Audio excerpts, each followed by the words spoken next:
राधे राधे। जय श्री कृष्ण।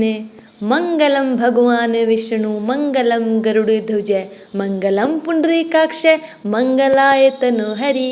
भगवान पुरुषोत्तम आपकी झोली खुशियों से भर दे। आज हम पुरुषोत्तम मास महात्म्य के अंतिम अध्याय यानी 31वें अध्याय को जानेंगे। पीछे के अध्याय में हमने पतिव्रता स्त्री के लक्षणों के बारे में जाना। अब इस अंतिम अध्याय में नारद मुनि क्या प्रश्न करते हैं उसके बारे में जानते हैं। सूत जी बोले, हे विप्रो, नारद मुनि इस प्रकार पतिव्रता के धर्म को सुनकर कुछ पूछने की इच्छा से पुरातन नारायण मुनि से बोले। नारद जी बोले, हे बद्रीपते, आपने समस्त दानों में अधिक फल को देने वाला कांसा के संपुट का दान कहा है, इसे स्पष्ट करके मुझसे कहिए। श्री नारायण बोले, हे ब्रह्मन, प्रथम एक समय पार्वती ने इस व्रत को किया था। उस समय श्री महादेव जी से पूछा कि हे महादेव जी, इस व्रत में उत्तम दान क्या देना चाहिए जिसके देने से मेरा पुरुषोत्तम व्रत संपूर्ण हो जावे। हे दया सिंधु, समस्त प्राणियों के कल्याण के लिए उस दान को मेरे से कहिए। पार्वती की वाणी सुन शंभु ने श्री पुरुषोत्तम भगवान का ध्यान करते हुए मन में इस बात का विचार कर समस्त लोक के हित को चाहने वाली उमा से कहा। श्री महादेव जी बोले, हे अपर्णे, श्री पुरुषोत्तम मास में व्रत विधि को पूर्ण करने के योग्य वेद में कहीं पर भी कोई दान नहीं है। हे गिरिसुते, जो उत्तम दान कहे हैं वे सब श्री कृष्ण के प्रिय पुरुषोत्तम मास में गौण हो गए हैं। हे सुंदरी, कहीं भी ऐसा दान नहीं है जिसको श्री पुरुषोत्तम मास में करने से तुम्हारा व्रत पूर्ण हो।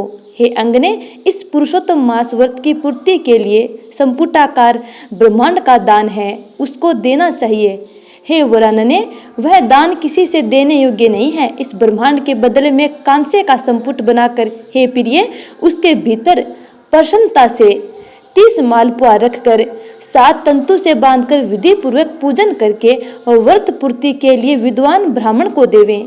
यदि विभव हो तो 30 संपुट देवें। दूर जटी भगवान के उपकारक और सुंदर वचन को सुनकर पार्वती प्रसन्न हो गई। हे नारद, पार्वती 30 कांसे के संपुट को विद्वान ब्राह्मणों को देकर तथा व्रत विधि को पूर्ण कर अत्यंत प्रसन्न हुई।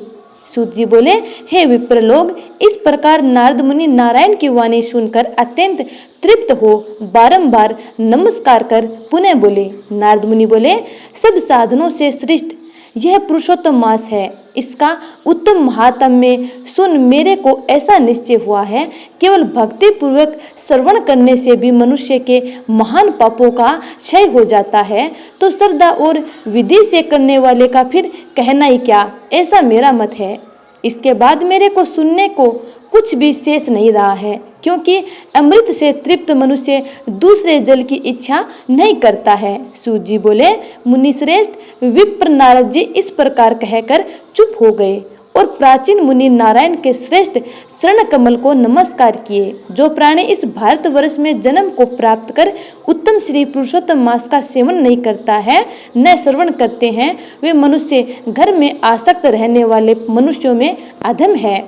इस संसार में जन्म और मरण को प्राप्त होते हैं और जन्म जन्म में पुत्र मित्र स्त्री श्रेष्ठ जन के वियोग से दुख के भागी होते हैं। हे द्विज श्रेष्ठ, इस पुरुषोत्तम मास में असत्य शास्त्रों को नहीं कहें, दूसरे की सैया पर शयन नहीं करें, कभी असत्य बातचीत नहीं करें, कभी दूसरे की निंदा नहीं करें, प्राण को नहीं खाएं और दूसरे की क्रिया को नहीं करें।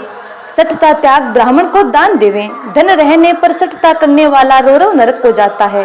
प्रतिदिन ब्राह्मण को भोजन देवें और व्रत करने वाला दिन के 4 बजने पर भोजन करें। वे पुरुष धन्य हैं जो इस लोक में भक्ति और विधान से प्रेम पूर्वक पुरुषोत्तम भगवान का नित्य पूजन करते हैं। इंद्रद्युमन, शतद्युमन, योनाश्व और भगीरथ राजा पुरुषोत्तम का आराधन कर भगवान के समीप चले गए। इसलिए समस्त साधनों से श्रेष्ठ समस्त अर्थदायक पुरुषोत्तम भगवान का सब तरह से सेवन करना चाहिए। गोवर्धनधारी गोप स्वरूप गोपाल, गोकुल के उत्सव स्वरूप ईश्वर हर, गोपिकाओं के प्रिय गोविंद भगवान को मैं नमस्कार करता हूँ। प्रथम कौंडिन्य ऋषि ने इस मंत्र को बार बार कहा कि जो इस मंत्र का भक्ति से जप करता हुआ पुरुषोत्तम मास को व्यतीत करता है, वह पुरुषोत्तम भगवान को प्राप्त करता है। नवीन मेघ के समान श्याम दो भुजा वाले मुरलीधर शोभामान पीत वस्त्रधारी सुंदर राधिका के सहित पुरुषोत्तम भगवान का ध्यान करें। पुरुषोत्तम भगवान का ध्यान और पूजन करता हुआ पुरुषोत्तम मास को व्यतीत करे। इस प्रकार जो मनुष्य भक्ति से व्रत करता है वह अपने समस्त अभीष्ट को प्राप्त करता है। हे तपोधन, यह गुप्त से भी गुप्त व्रत जिस किसी के सामने नहीं कहना चाहिए, मैंने भी किसी के सामने नहीं कहा है। हे विप्र लोग, अभीष्ट फलदायक पवित्र इस पुराण को आदर पूर्वक सर्वदा श्रवण करना चाहिए। एक श्लोक मात्र के श्रवण से मनुष्य के समस्त पाप नष्ट हो जाते हैं। हे मुनि श्रेष्ठ, गंगादि समस्त तीर्थों में स्नान से जो फल मिलता है वह फल पुरुषोत्तम मास महात्म्य के श्रवण से मिलता है। मनुष्य पृथ्वी की प्रदक्षिणा करता हुआ जिस पुण्य को प्राप्त करता है वह पुण्य पुरुषोत्तम मास महात्म्य के श्रवण से मिलता है। ब्राह्मण ब्रह्म तेज वाला, क्षत्रिय पृथ्वी का मालिक, वैश्य धन का मालिक होता है और शूद्र श्रेष्ठ हो जाता है।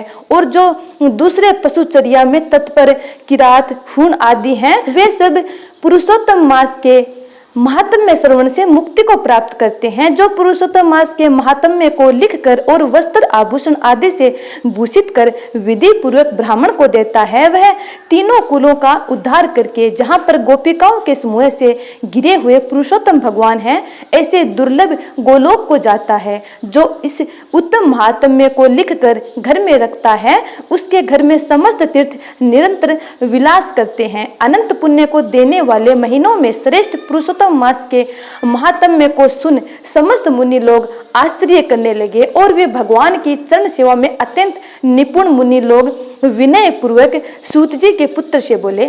ऋषि बोले, हे सूत, हे सूत, हे महाभाग, हे महामते, तुम धन्य हो।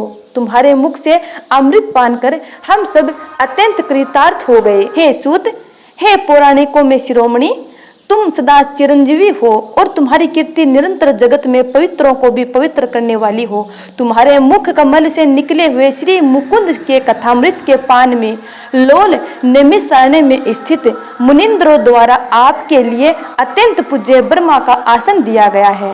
जब तक विष्णु भगवान की कीर्ति पृथ्वी पर रहे तब तक इस पृथ्वी पर मुनियों के समाज में हरि भगवान की सुंदर कथा को आप कहते रहें। इस प्रकार ब्राह्मणों के आशीर्वाद को ग्रहण कर और समस्त ब्राह्मणों की प्रदक्षिणा और नमस्कार कर अपने कृत्य को करने के लिए गंगा के तट पर सूत जी के पुत्र चले गए। नैमिषारण्य में स्थित सब लोग परस्पर कहने लगे कि यह प्राचीन पुरुषोत्तम मास का श्रेष्ठ और दिव्य महात्म्य इच्छित अर्थों को देने में कल्प वृक्ष ही है।